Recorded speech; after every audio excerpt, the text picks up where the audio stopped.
നിങ്ങളുടെ favourite shows ഇനി ഒരിക്കലും മിസ്സാവില്ല. ഇപ്പോൾ C5 കാണും നിങ്ങളുടെ ഫേവറേറ്റ് ഷോസ് തികച്ചും സൗജന്യമായി.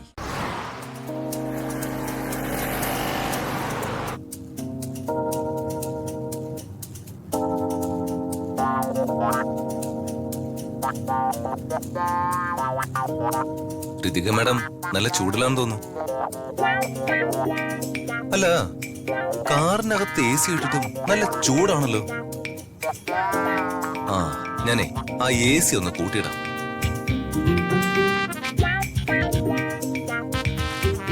AC കൂട്ടിയിട്ടിട്ടും ചൂട് മാറുന്നില്ല എന്ന് തോന്നുന്നു അല്ലേ? ഈ ചൂട് അങ്ങനെ മാറില്ല. ഇതേ എന്റെ തല പുകയുന്ന ചൂടാ. എന്തു പറ്റി മാഡം? ഹോസ്പിറ്റലിലും പോണോ? രാജു, എന്നെ വീട്ടിൽ വെച്ച് ഇൻസൾട്ട് ചെയ്തതും പോരാഞ്ഞിട്ട് ഇനിയും ഇങ്ങനെ ഇറിറ്റേറ്റ് ചെയ്താലുണ്ടല്ലോ. മാഡം എന്താ ഈ ഇൻസൾട്ടും ഇറിറ്റേറ്റ് എന്നൊക്കെ പറയുന്നത്? എനിക്കെല്ലാം മനസ്സിലായി. ശ്രീലക്ഷ്മിയെ സ്വീറ്റ്സുമായി കൊണ്ടുവന്നിട്ട് എന്റെ അച്ഛന്റെ മുന്നിൽ വെച്ച് എന്നെ ഇൻസൾട്ട് ചെയ്തതും രാജുവിന്റെ പ്ലാൻ ആയിരുന്നില്ലേ? എന്റെ ദൈവമേ, മാഡം എന്താ ഈ പറയുന്നത്? ഇതൊന്നും ഞാൻ മനസ്സിൽ പോലും വിചാരിക്കാത്ത കാര്യമാണ് കേട്ടോ. മാഡം അല്ലേ ശ്രീയെ വിളിച്ചു വരുത്തിയത്? അവളെ വീട്ടിൽ ഡ്രോപ്പ് ചെയ്യുന്നവരെ മിണ്ടാതിരുന്നിട്ട് ഇപ്പോ എന്നോട് മാത്രം വഴക്കൂടുന്നത് തീരെ ശരിയല്ല മാഡം. നീ കൂടുതൽ അങ്ങ് സ്മാർട്ട് ആവല്ലേ രാജു? നിന്റെ വിചാരം നീ വലിയ പൃഥ്വിരാജ് ആണെന്നായിരിക്കും.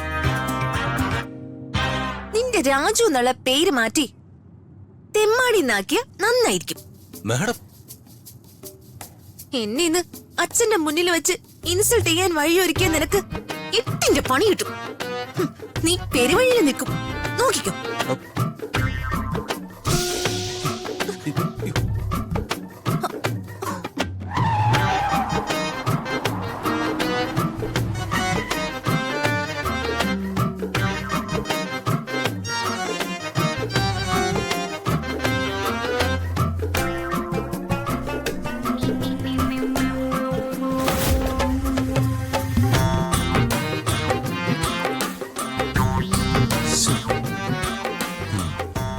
പഞ്ചറ.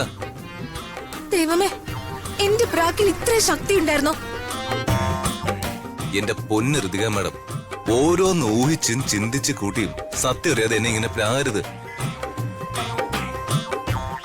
അപേക്ഷയാണ്. ഇതിപ്പോ ശരിക്കും പെട്ടത് ഞാനാണല്ലോ. ഇനി എങ്ങനെ സമയത്തിൽ കോളേജിലെത്തും?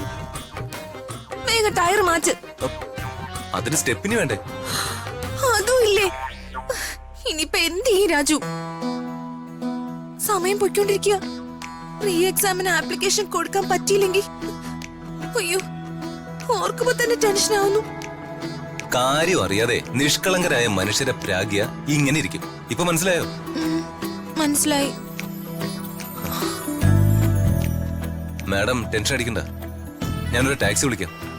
നമ്മൾ സമയത്ത് കോളേജിലെത്തും.